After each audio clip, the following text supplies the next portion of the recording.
Shall we begin?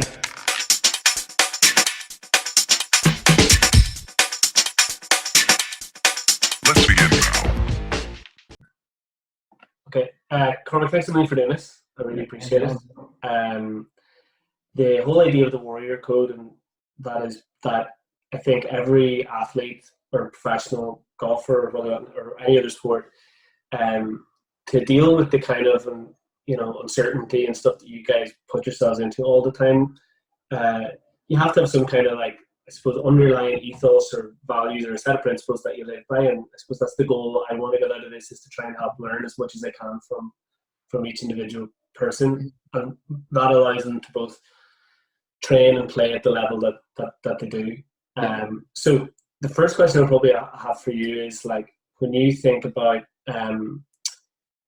your performance, and when you think about, like, the things that you aspire to do on a day-to-day and on a week-to-week and a month-to-month basis, is there a couple of principles or values that jump out at you straight away that you try and adhere to, or is it more organic than that? It's definitely more organic for me. It kind of always has been. I don't really have principles that I kind of live by, or have, like, boom, yeah, I have to do this, I have to do that. I'm more of, like, I guess, like, it probably fits more to my personality because I'm quite a laid-back character. So I think the main thing for me is that I just like to be tested. Like, I just enjoy competition, and I like to be just essentially not essentially put under pressure, but I'm a very competitive person, and I just like to be tested. Essentially, I'm very up for I like to be for my skills and for me to be tested, if it's from a training perspective or it's from a golf perspective. I think that I just have a knack for really like to being tested. Was that always because I remember you, like, back in the day, smashing balls around Greenmount at the Dark Track Golf Academy, and, like, obviously things have really kicked on since then, but has that always been the case that, like, even I know you were somewhat late to take it up, but have you always, like, relished the thought of a higher level to test your skills against, or when you look back now, how do you see it going? Yeah, like, I think a common trait for me has been that, like, when I didn't take up the golf to quite late, which I don't think I think that's fine. I don't think if I took it up earlier, I'd necessarily be better than I am now. Maybe I would, maybe I wouldn't. Who knows? I might have taken it up earlier and got sick of it. Who knows? But I think a common trait for me was when I first, like, kind of started playing, I always wanted to play with. It's just such a common trait with from listening to certain podcasts and things, where I always wanted to play with better players.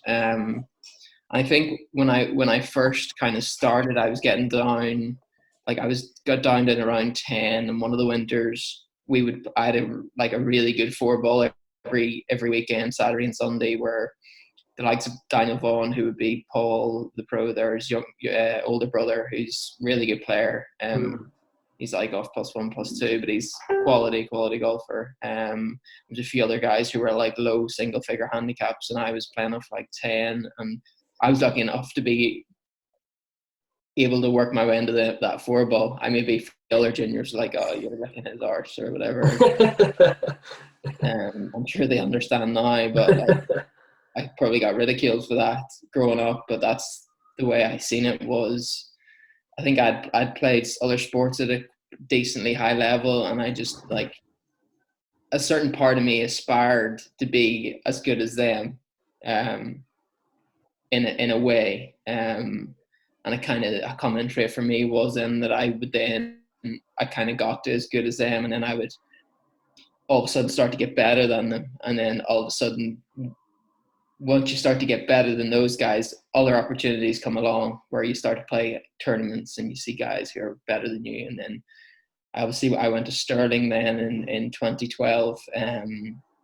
Where Dean Robertson was a coach, and Dean has a great understanding of golf. He's kind of been through a lot in golf, and he really gets it. He's kind of all about performance, about putting yourself under pressure, having things in place, and certain things like that. And I went there probably as very raw, like I could hit it. I was pretty good, but I was really raw. And the big thing for me there was that I went there, and in 2012, Jack McDonald had just been beaten in the semi-final of the British Am. He had the cut in the Scottish Open, played with Ernie Els on the weekend. The week before he won the Open, Matthias Eggenberger was a good player. So I kind of went in there as probably like struggling to make a six-man team, say. And I kind of, when I got there, I was really raw. I was good, but I was just raw. Like I was probably making loads of mistakes or things like that. But the first thing for me was when I seen those guys, I was like, I can get as good as them guys, like no problem. Like I can see myself being as good as, if not better than those guys. And I guess over time, I then got as good as, and then kind of managed to then become the best player in the team. It might have taken a year or two, but I kind of managed to get to that level. And obviously Dean was really instrumental. And just when I look back on some of the things that he'd done, I obviously met you in Ali, and was that in January, I think, where we used to go there when we were a team as well, and we used to have like a 4-round tournament, I think, and it was great. I think I was like 15 under after 3 rounds, playing great, like 12 ahead of second place, something like that. And all of a sudden, Dean fires it out in the final round. No Bushnells today. So and I went off my head. I was like, what? This is bullshit. In my head, I wanted to get to like 20 under, and I felt like that was going to stop me getting to 20 under, and I completely lost it and brought that onto the golf course with me. I still ended up winning because I was so far ahead, but I think I shot like level 1 over, and I was livid. But when I look back at that now, like that was unbelievable coaching, like top level coaching, where he started to test certain things. He started to test, can I deal with things going wrong on the golf course? Can I deal with having to commit to not knowing an exact number, say? Because really and truly, when you play professional golf and you're stepping it out, you're probably not going to have the exact number every time. Big time, yeah. So he kind of tested a lot of things like that in me, and like at the time I was like, he's such an arsehole. Like looking back at it now, and we actually talked about that when I was with the Sterling guys in January. I was like, that was unreal. They know, but I still hate you for it. Like, so I think, yeah, and then just to develop on that, I obviously, in 2013, I kind of had done my first year in Sterling and came back to Ireland. I wasn't part of any Irish setup. I never played for Ireland as a boy, but I think I won a tournament. I think I beat Gaz in the extra invitational down the stretch to win a college event. I think I maybe won a couple of times, and I was maybe getting a little bit of, I remember going to Lytham with the Sterling team and the Ireland team were there, and maybe having selectors watch me, and then I think I won the close that summer, and I kind of got more recognised in Ireland for that. But I think me going to Sterling was the biggest developmental thing for me. And a same thing as well, where a common trait that I've seen, where I then got to, I made the Ireland team, and eventually after a few years became the top ranked golfer in Ireland. So I think the thing for me is I like something to probably strive for, but I think it's very easy to strive and get to where you're striving for and then relax. I think subconsciously I've been able to get to a level and then improve essentially, which has probably been slightly more difficult from a pro sense because it's very different. But it's kind of a lot of my work that I've done is to try and bring that back into me as a person. I kind of feel like I've maybe lost that essentially. So a lot of the work I've done is to try and bring back that level of intensity, say, or right, we have a goal, we have certain goals, and it's less process driven, but I feel like I need, as a player, I need that. I need to have a target and it's something that I can push for, which then essentially drives me a lot more than I feel like if I, obviously process is really important for me and it's a big part of what I do, but I think if I can have something to strive for, while having a good process that then further would develop me. I kind of have a more focused outlook on things, say. It's funny, I was only chatting to somebody the other day, such a chat to Jim about it, and I was like, the more people tell us that we should be happy with what we have, the more miserable we get, if that makes sense. Mm-hmm. It's like almost inbuilt in us through evolution to try and evolve and get better, and we need to keep some kind of a better version or a vision of ourselves in front of us to strive towards, and then that's when we're at our happiest. And I think that's something that, as you say, in professional golf can be, I suppose, it can almost be a little bit tough, like where, when you're an amateur, and I'll be interested to hear your thoughts on how you dealt with this and how you're continuing to deal with it. As an amateur, you always have the whole turning pro and playing on tour thing as in somewhere out there in front of you. So it's like, well, I could get as good as him, and he's turned pro, and I could get it. He's turned pro. Yeah. And then people make it out like, okay, well, you've turned pro, you've made it, and you're like, well, not really. No matter what level you get your Challenge Tour card, your European Tour card. Yeah. You still have to keep your ambitions and striving towards it, but maybe there's like less people around you to look at for inspiration, and you have to find it within yourself. Yeah. So I'd love to know your thoughts on that, how you're dealing with that. Yeah, like I think probably at the start that was slightly the case. I feel like essentially, I think when I probably turned pro, I was probably still a little raw in terms of obviously if I go to an example, like Paul Dunn, who came straight out of the blocks. Obviously he had a lot of, like, I can remember being just taking up golf, like, and going on the GI website, me playing of 20 and Paul Dunn on the senior Irish panel. Like, for even if someone had said to me, you'll play for Ireland one day, when I first took up golf, I'd have been like, no chance. Like, but it's amazing how things develop. But I think I just know from being around Paul, like for that whole of 2015, that he just had a really good understanding of himself and his game and how his game worked, and if his game was slightly off, what he needed to do. And Paul was always someone that I felt like I could, if I had something wrong, or I could ask him, or he seemed to have a good understanding from, even at that stage anyway, he seemed to have a really good understanding of golf from my perspective anyway. And I feel like that really stood him in good stead when he turned pro. But like for me, I think I'm kind of getting away from the question, but it's like, yeah, it's hard. Like, I don't think that I kind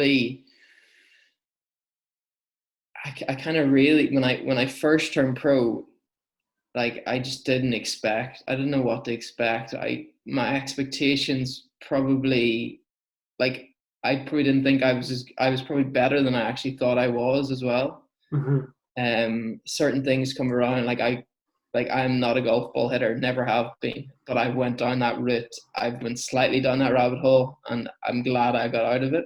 Mm-hmm. I've always been someone who's played golf, got on the golf course, I would drop 3 balls, hit a fade, hit a draw, hit one straight into a right flag, onto a left flag. So I've always kind of like really developed my skills, and I've always got better from playing. All of a sudden you turn pro and you get an invite into big tournaments, and you go to a golf tournament and you go to a range and everyone is beating balls. Flashing, yeah. And I've obviously got some people not really in my ear saying, you probably need to hit more balls, you need to do this, you need to do that. And I'm probably like, I'm obviously having the greatest results. So I'm like, is that what I need to do? Or am I getting away from what I know works for me? Because I think I had a really good understanding growing up. I probably didn't have the pressures of professional golf, but I had a really good understanding for me how I improved. Mm. And I think a lot of the work that I've done over the last years, obviously with Ed and stuff, is trying to bring back parts of 2015 Cormac into Cormac now. Obviously, I feel like I'm a lot better player now, but if I can pull certain things from that time to help me develop now, I think I'll be better and more equipped. But I just think there's just, when you turn pro, there's just so much noise. Like, it's noise. Expectation, people expect, because you've done so well, to do well really quickly. Obviously Paul Dunn's done well, but I think people develop differently. And I think when I got to the stage, probably a big turning point for me was missing my card at Q school by a shot. I was kind of struggling up until then. I think I'd been working with Ed for roughly a year.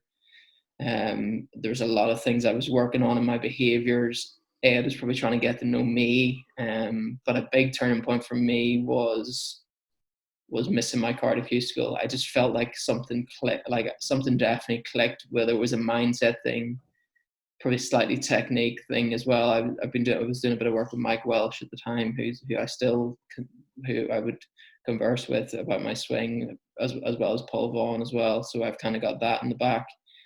But I just felt like what I was trying to do just wasn't right. And like, for instance, with me, like if I was to go and see a really technical coach, if you see my swing halfway back, I lay the club so far behind me.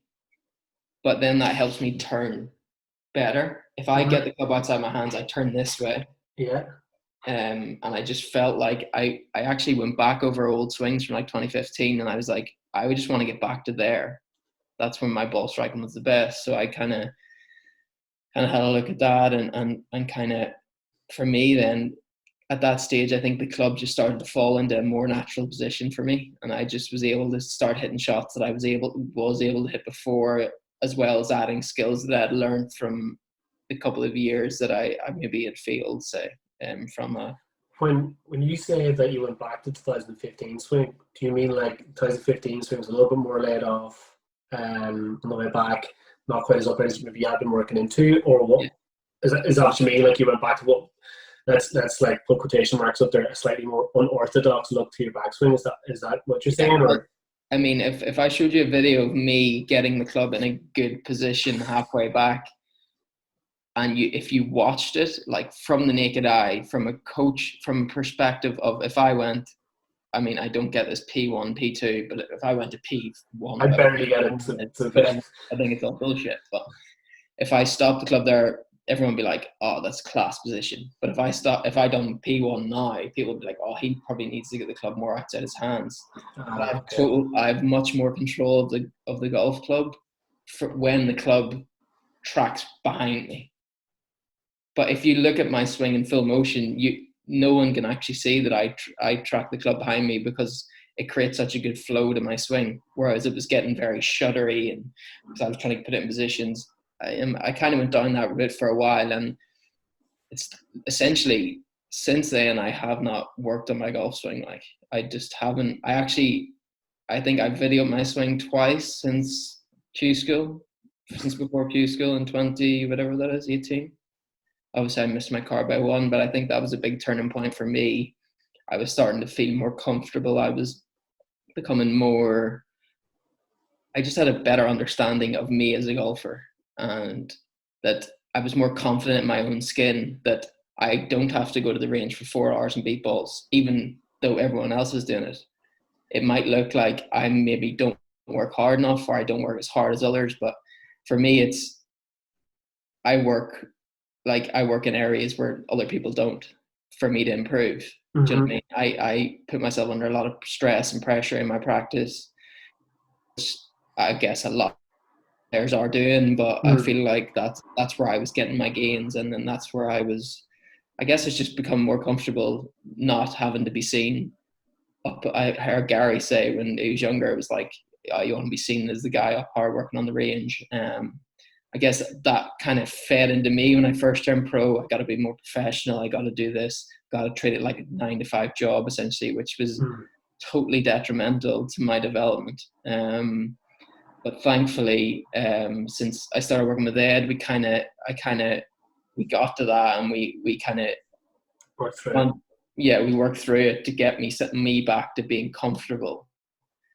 And he just understood me as a person, as an athlete, he asked the right questions. We want to get back to you being comfortable and you being confident. And I think that just was a real turning point for me. And obviously I had a good year the year after to come back and get my card. Obviously people think, you got a 2-shot penalty and you didn't get your card by 1. But I seen that, like, at in around that time, I kind of knew, like, I knew I'm not, like, I think one of my main goals was I said to myself after Q school, I'm not going back to Q school again, no chance. And I think that was, like, I knew that was going to be, like, looking back at it, I knew that I had turned a corner and that I was ready to really step it up a gear. I think there's a million things that I could pull out of that, but there's a couple. It's blabbering on. Yeah, it's brilliant. There's a couple. And worse than Raimi. Yeah, well, Raimi's like, I felt like with Raimi, I just pulled the cord and let it go, and it went forever, which is brilliant.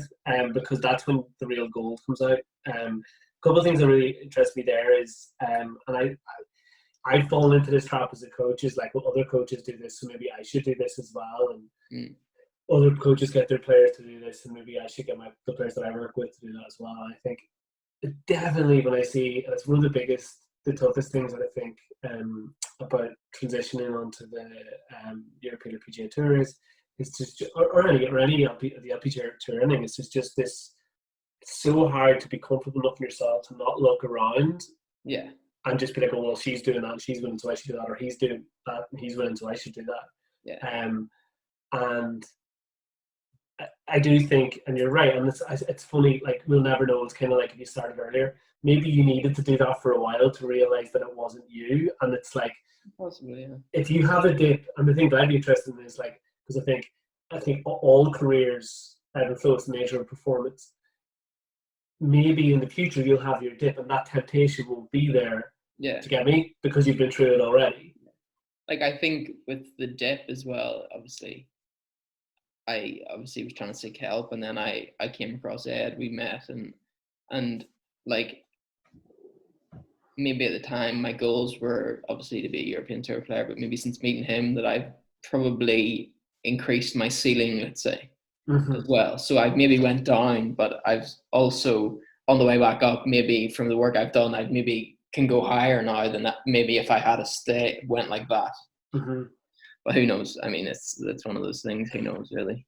And on the getting to know yourself piece, what the nuts and bolts of that, Cormac, what does that look like? You know, like I suppose for any young guy, and we see so many of them, you know, you and I knocking around the academy and all that kind of stuff, and you know, maybe that's the whole point of all this, is that we leave the generations behind us slightly better than they were before, or we came along. What does that look like, getting to know yourself so you can resist that temptation of just trying to be an imitation of somebody else? Yeah, I think one of the quote that Ed said, he came up with he told me the other day, was the power fades in the copy. It was something he said to me, which is, it's essentially you just creating the track for yourself and not going because someone went down that track and got somewhere that you're essentially going to get the same place as that person. It doesn't work like that. If it worked like that, it would be easy, because everyone would just do what Tiger Woods done and they become Tiger Woods. It doesn't work like that. And I think every athlete is different, and I think from a coaching perspective, you probably seen this, that you definitely won't coach someone the same as you coach the next person, because you've got to adapt to that person and what they need and what they are, what emotional state they're in, what certain things, blah blah blah. But yeah, I think I just think that it's totally individual, and no two athletes are the same. So for something that, like, I've seen it, even if you pulled the top 10 players in the world, say, they're all working differently, totally differently. You've got, obviously, I think if you put it on a spectrum, you've got people that are like John Ram, who is so, like, confident in his own ability, confident in his technique, confident in what he does. And for me, he's probably one of the most impressive, because he can, I don't know, he's like if someone had a coach had got a hold of his swing when he was 17, 18, would they have changed things? Maybe not. But like, he has just got total belief in what he does. And I think that's very impressive, and something that I guess that I kind of see as great. Like, I think that's brilliant. And how do you I suppose, like, we all need inspiration to try new things, to get better and to develop them all. And how do you draw the line between, well, I'm inspired by that idea of working on it, and then compared to like, well, I'm just going to do that and copying someone. How do you turn an idea and make it your own? I guess. Yeah, like I really feel like there's something to be taken from everyone, and that's kind of an open-mindedness thing that I've probably developed from the people around me, my team, whatever. Everyone's is really open to discussion of their ideas and things like that, and like there are certain things that, like if I listened to the old podcast, there'd be things that I'd be like, that wouldn't work for me. But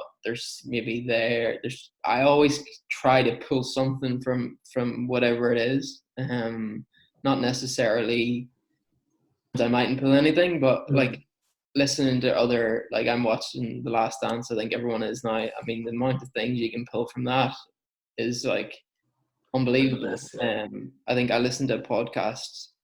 I'm doing a bit of work on my putting at the minute, on my process and stuff, and I listened to podcasts with David Orr on Justin Rose and searching for putters and things like that. And a lot of that was like over my head, but I pulled, like there was probably few things that I was like, that's really good, that's great, I think I can try that. And I think if you stretch, like if you're searching for something and you're trying to improve, you'll really stretch to try and improve, it's like a lot of my work is exploration work, and I think you have to commit to something and explore it, and if it doesn't work, you go back. If it does work, great, you take it on, it's another skill added to your artillery, say. I think that's I've been very open to exploration, let's say, and trying to develop my game further, whether it be technically or skills wise, certain shapes, certain things like that. So I'm definitely an exploration learner. I like to explore certain things. Whether, like a lot of the work I'm doing at the minute on my putting is like I'm just exploring like certain grips, what they feel like. And I mean I've got like 20 pages of notes on. I've been going back and actually I've really struggled with my putting at the start of the year, and I've been going back and actually like playing 4 rounds of golf. So I have a really good golfing memory. It's bad for everything else, but You're Rain Man. like I can remember a full round of golf, 4 rounds that I played in Oman and guitar. Like I can remember every shot pretty much. So I've kind of been using that to my advantage, because I don't think everyone's like that. And I've been going back and actually re-hitting those putts, visualizing them, and then taking notes on certain things to then try and develop what I want to come out the other end, say. I think that's really interesting. I think that's one thing that I've taken from I got the opportunity. Funny you said that. I got the opportunity to work with there's a young guy down in Galway Bay, and he's doing a lot of work with the juniors in there. Like I'm very impressed. Like he's just really passionate. He's doing it for free, and he just does it because he wants to help them. He's got like 30-40 kids going now, and he brought up like a selection of 10 or 12 of them to me to Carton House, so we did like a short given a putting session and stuff. And the most refreshing thing I took from it was, and I would do kind of like that. I like to do a lot of awareness work with players, and how does that feel? How does that feel? How does this feel? Go a bit more that way, a bit more that way. But those kids were so open to trying stuff. They were like, all right, okay. I was like, okay, try and get this chip closer, this putt close, but this time with a really long swing. Okay, now this is with a really small swing. How did those two swings feel different, right? And they were like totally open to doing it. And I know if I was to invite one of the, say, elite level players that I work with to do the same kind of exploration practice, they might be really resistant. Yeah, I think kids are unbelievable. If you can practice like kids, I mean, how many kids score penalties in Wembley in their back garden? Like, if you can recreate that, I think we lose that as we get older. And like even going back on certain things, that maybe the work I've been doing over the last 6 weeks, like going back to me being on the putting green when I was 16 in Hourglass, when it's pitch black, and hitting putts to, whether it's to beat Paul Cutler in a close final, I'm playing at 20. Like, I used to, do you know what I mean? Think it could be to beat Alan Dunbar, whoever was the best at that stage, whatever. So like, has that helped me develop? Probably. Have I lost that? Yes. Have I? Am I trying to bring it back in? Yes. But I think it's like certain things. I remember like even when I was younger, like at the time, it was Luke Donald was the best putter in the world, and I used like an Odyssey Fang that he used to use, and I used to pretend I was Luke Donald when I would go onto the greens. Like I'm Luke Donald here. How can I miss if I'm Luke Donald? Like it's like simple psychology work which you lose over time. I don't know whether it's an ego thing or it's I don't know.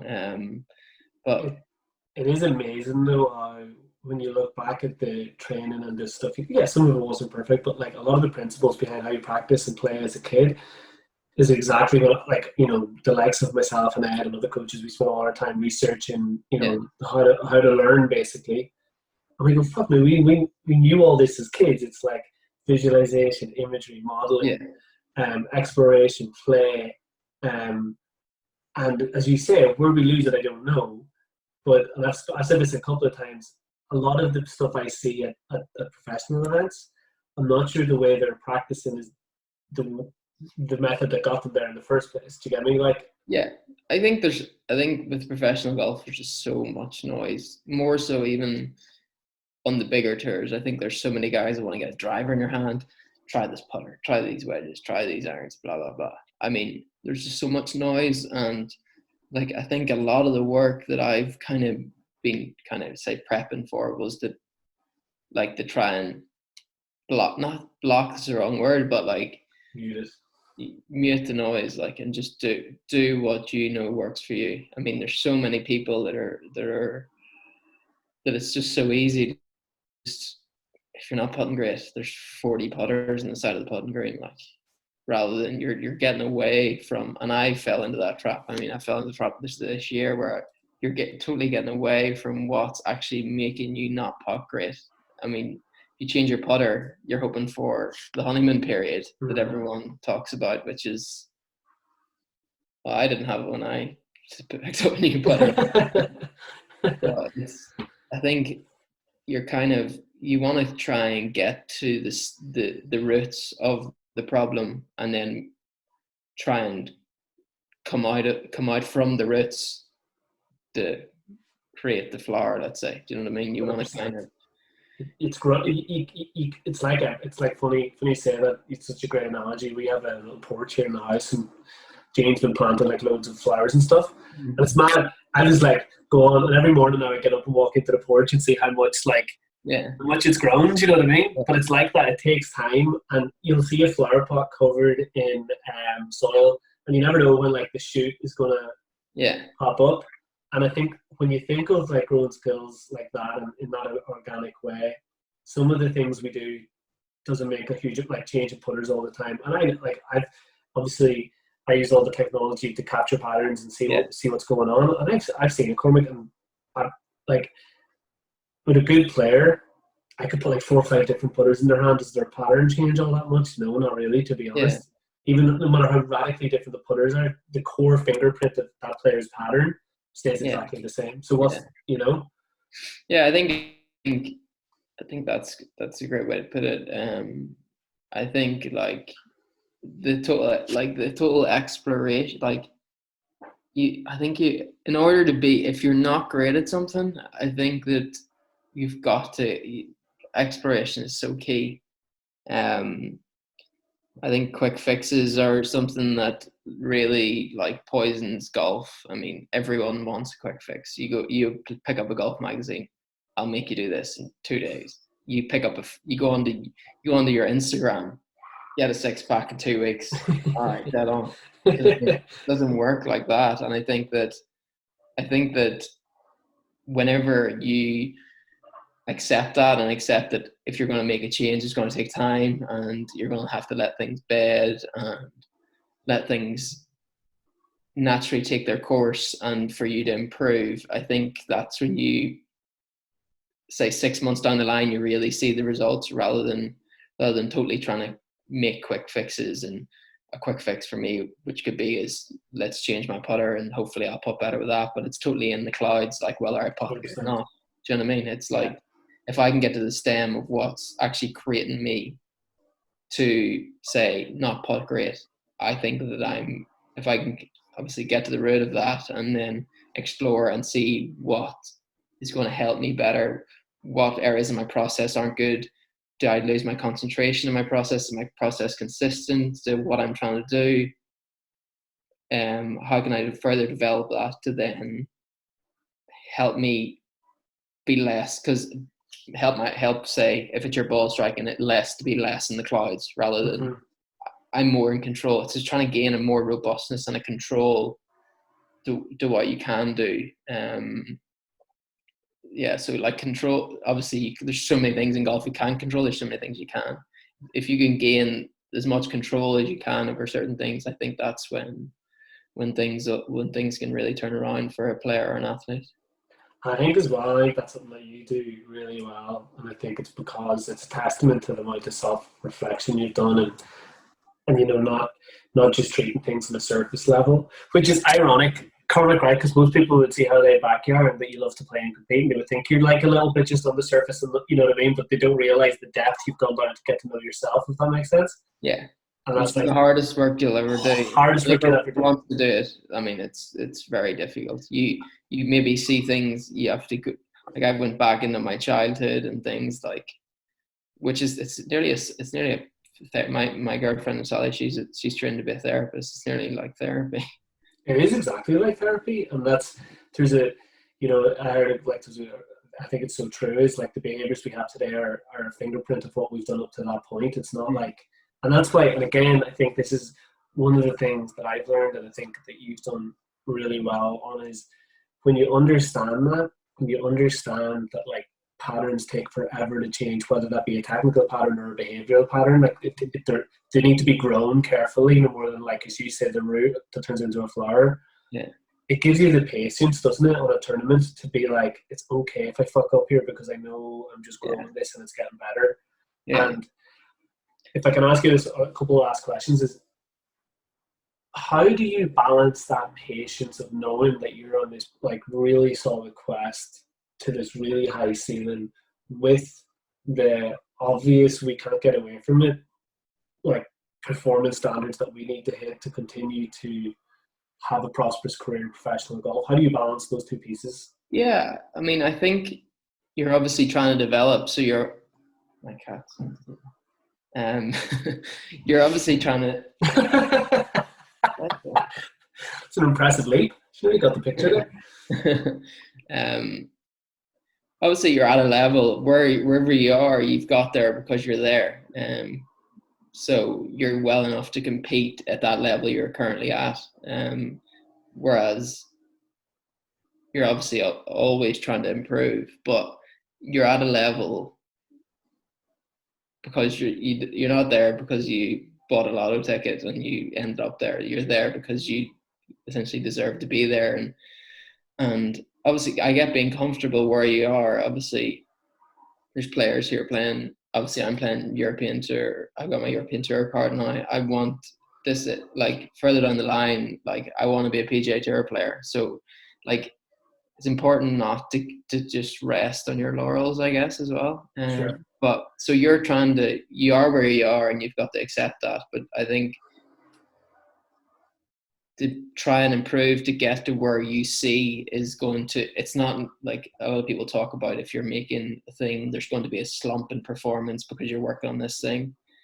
I don't see it like that. I see it more as the work I'm doing is going to make me better, not make me go the other way, which I guess, I mean, I'm sure we've seen in the past with people, like, it can do that, but I feel like I'm pretty committed to what I'm doing right now, and I feel like the work that I'm doing is only going to make me better and not necessarily worse. So I think that's basically the basis of the way I see that. It's brilliant. I think you've nailed it. I think the piece is, like, you know, you're at the level you're at, and it's like it gets rid of that imposter syndrome. You're there because you deserve to be there, and you're ready to compete at that level. Wherever you're standing at that moment in time, you're ready to compete. But at the same time, knowing you've got more space to grow and improve and evolve your skills and your performances. Mm-hmm. Just on the self-reflection piece, were you able to do that level of work from when you were 15, 16, 17, or is it a more recent thing with the help of your team, or how has that worked? Yeah, I definitely am way more reflective than I was, but I'm still I'm not a big writer. Like, I don't write down, like, I know a lot of people really like to write things down. I do that a little bit, but not, I wouldn't be like in access. I always remember when we travel with Gaz, it's like he's there doing an assignment every week. I'm not like that. I think that's where it stays more true to me as well. I'm not trying to I'm trying to stay true to myself.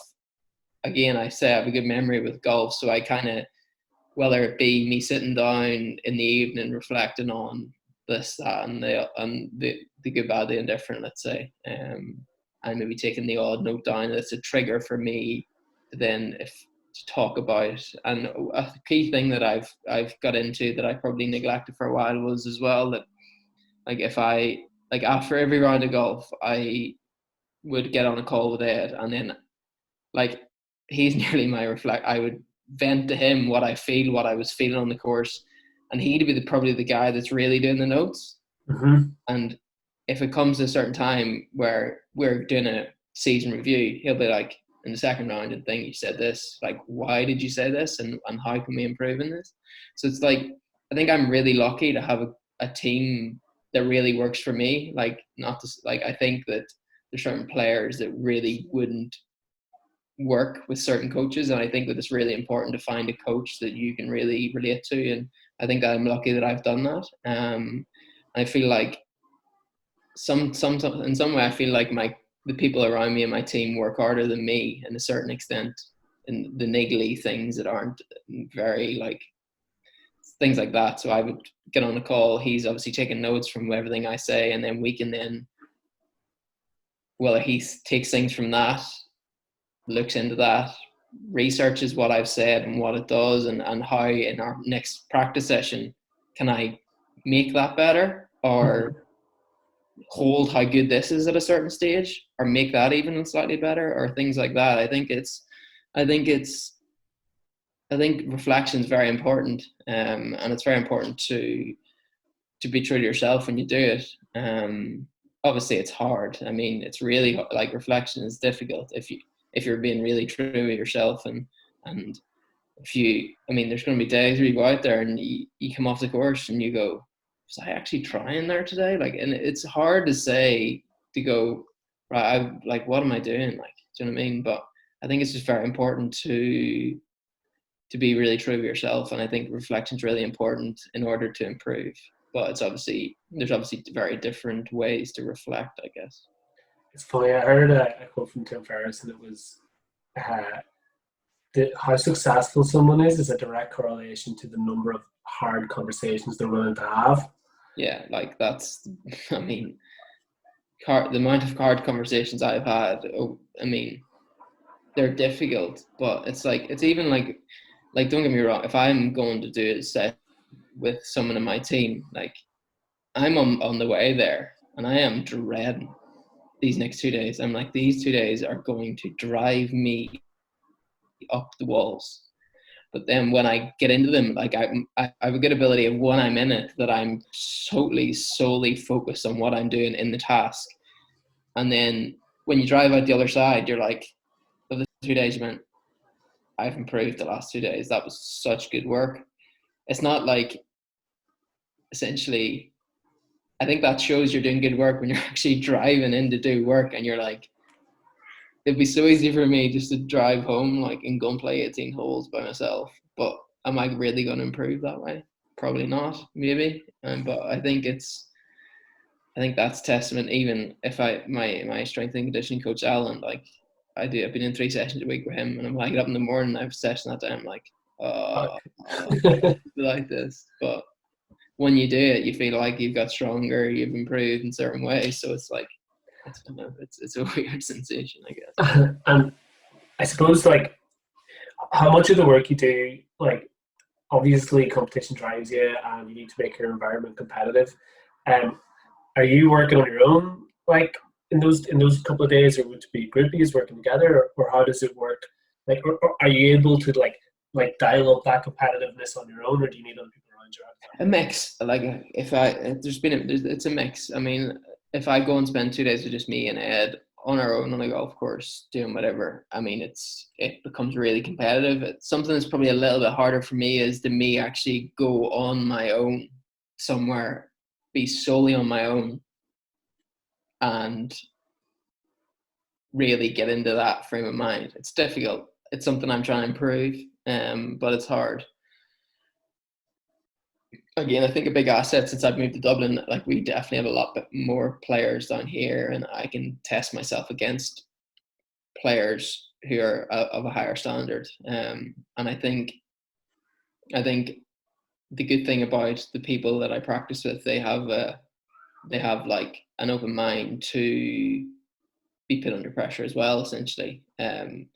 So maybe a little selfish of me, but I have a good knack of manipulating 18 holes in order to push myself, whether it be, and I find it easier when it's, say that if we get a 2-ball or a 3-ball, and whether it's, well, let's play for such and such, but like certain things are, whenever I actually spent a couple of days with Gary and Ed in Portugal not that long ago, and we played against each other. But I was obviously playing against Gary, but I also had like tasks that I had to hit, like certain benchmarks that I had to hit within the task, as well as obviously trying to beat Gaz. And there was always a consequence if I didn't hit that task, whether it be, we use like a point system where it's like fairway green and then a bonus point within a certain range. So I maybe had to have a certain amount of bonus points, certain amount is, I couldn't have over a certain amount of 0 pointers, which would be essentially missing a green in a par 3 or missing a fairway hand, missing a green. So I guess it's just like, I guess loading the task has been a big part of what I've been in. And obviously I think Gary as well, he would have been working on something totally different to what I was working on. So we would be playing against each other, but he's trying to hit these benchmarks and I'm trying to hit these benchmarks. So we're on the same. Obviously I've worked with Ed a little bit longer. Gary, it's been a shorter period of time. So obviously I'm maybe a little bit further down the line with it. So I'm maybe working on things different to what he's working on. And obviously good coaches don't work on the same thing with two players as well. So I think that's part of it. Do you bring any of that onto the course with you? So for example, if you're playing in a tournament, would you be like, okay, I'm looking to win, I'm looking to shoot, I think, I'm going to just probably shoot 16, 18 under this week to win. But on top of that, like, I want my approach play to get a bit sharper, so I'd love like 8 approach shots inside 20 feet each day, or how do you... like, maybe not detail, but like, because I kind of give myself a bonus point, because if I have a tight pin water right and I'm trying to hit it 20 feet left and I nail it 20 feet left, that could be a bonus point because I've hit the exact shot I wanted, or it could be a wedge shot into 3 feet. I mean, it's totally... Gotcha. So it's my acceptance range for that shot, essentially. Right. So if I think that was a really good shot, it might have went to 25 feet, but I might have been aiming there with the 9-iron. That could be a bonus point, So I guess that's a part of it as well, and kind of managing your acceptance to that say what your tolerance is to that certain shot. What was the question? Do you bring that into tournament play? So I think the biggest thing that I've done with Ed and with my team is that to really change my acceptance range of the stigma in golf is level par is an acceptable score. Like if you're 2 over and you get it back to level's fine, blah, blah, blah, blah, blah. But I think the biggest thing for me was that I really drilled this into my mind that my 69 was my par every time I teed it up.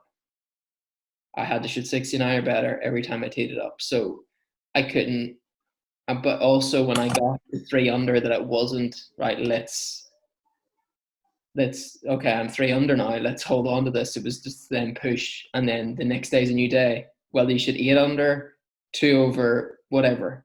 The next day, your 69 is your par. You're out there, shoot 3 under.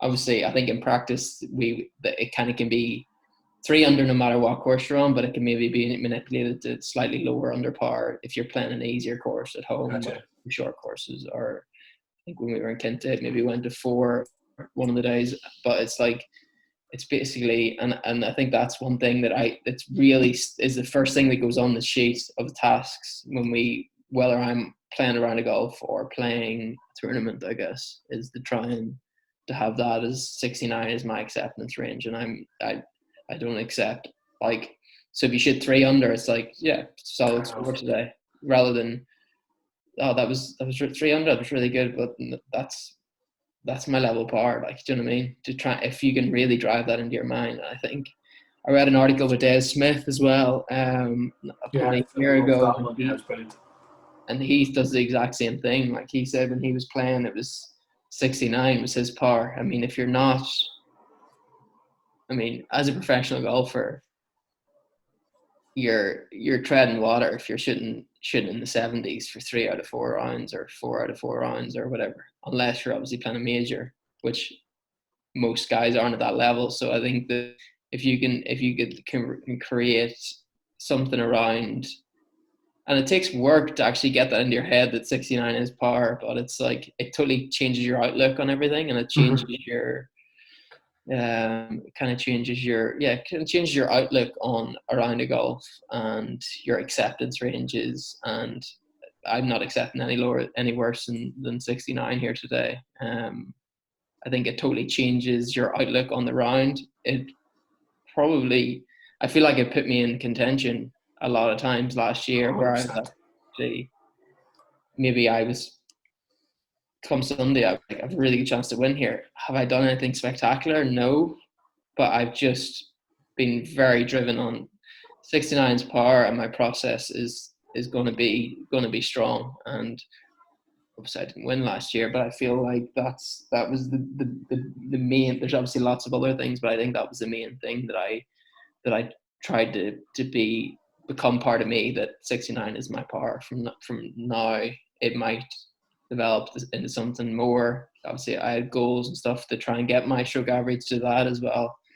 So you're kind of, it's something that's within reach, but it's tough to get to as well. So I think 100%. That's really important. But yeah, that was the main. I say probably one of the biggest things that got me my card last year was really seeing that I'm 69 is my par every week I teed it off. I think that's one of the things that it's definitely come full circle in golf. Is like, in the past there's been a little bit of a taboo about, like, oh, don't think about your score, don't think about your score. The score was the devil nearly, do you know what I mean? Whereas, like, I think the score, we can try and get away from it all we want, but there's a number goes up on the board, and if you can make that number work for you instead of against you, yeah, then why not? And I think you hit the nail on the head there, where you have to set your standards in line with your aspirations. So, like, for sure, you shooting 69 every round is going to give you 12 under. There's going to be weeks you're going to need to do better than that, because, like, your goal is to win European Tour events and get onto PGA Tour and PGA Tour events. And and that's where, like, having a decent grasp of numbers helps. Like Mark Sweeney, like my friend, he's done a lot of work on what it takes to win the PGA Tour. You need to be 14 under the cut line to win on the PGA Tour, give or take. So, 69 is the start, and your better weeks is going to be better than that. And you know what I mean? Even if you fall slightly back from it, it's still going to probably give you a decent week. And I feel like that is then all of a sudden a bad week becomes 470s, which is 8 under. Do you know what I mean? And that's where you start to bridge that gap between a good week being here and a bad week being here. You kind of bring them further together, and then if you can get them closer together, and then gradually kind of move, if you can move that up further up for someone like Tommy Fleetwood or McIlroy tees it up every week, like, does he accept a top 10 in a PGA Tour event? Of course not. Would I accept that right now? 1,000,000%. But I think that's just testament to where he's at, where I'm at. I mean, it's interesting. I think McIlroy tees it up every week expecting to win, like, which is unbelievable, and he backs it up a lot.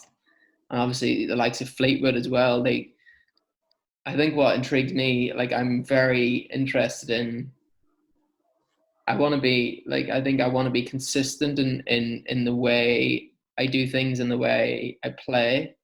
And like I've no interest in seeing a guy miss 4 cuts and win and then blah, see you later. I think it's like the analogy I always said was, if I play a professional poker player tonight, I don't play poker, I play it the odd time. Yeah. I could beat him tonight. If I played him over a year, I'd be skint. Like he'd beat me most times. And I think what impresses me is the guys who are able to compete week in, week out, wherever they tee it up. I think that's the most impressive. And I think that's, for me, where the work lies is to try and not be a 1 week wonder, is to try and actually be able to compete week in, week out. It's obviously, for me, where I sit right now, I'm maybe further away, or maybe I'm close, who knows, to being able to do that. So I think that's where the work lies for me, is to try and be a consistent competitor. I think I'm gonna do one thing hopefully before the quarantine ends, because we're all within a 5 kilometer loop. I want to get you and Remy together for a coffee and just sit back and let the two of you go at each other, because I've pulled so much golf. I know Remy quite well. I actually met him in Portmarnock not that long ago. I always love chatting to Remy. He's listening to the two of you guys talk is just enlightening, because I think both of you is probably, unbeknownst a little bit to yourselves and to most of the people, you've got such good self-awareness and self-knowledge, and I know I pull so much from it. So and I know hopefully we'll get to do this again, maybe mid-season after we've got a few more tournaments under your belt. But I just want to say really thanks a million, Cormac. And I know hopefully hopefully I didn't blabber on too much. It was brilliant. It was really, really good, and I hope some of the kids that listen to it, or whoever listens to it, takes as much of it from I did. I'm sure someone will take something. I think maybe not everything. Thanks a million, Cormac. Cheers, Donald.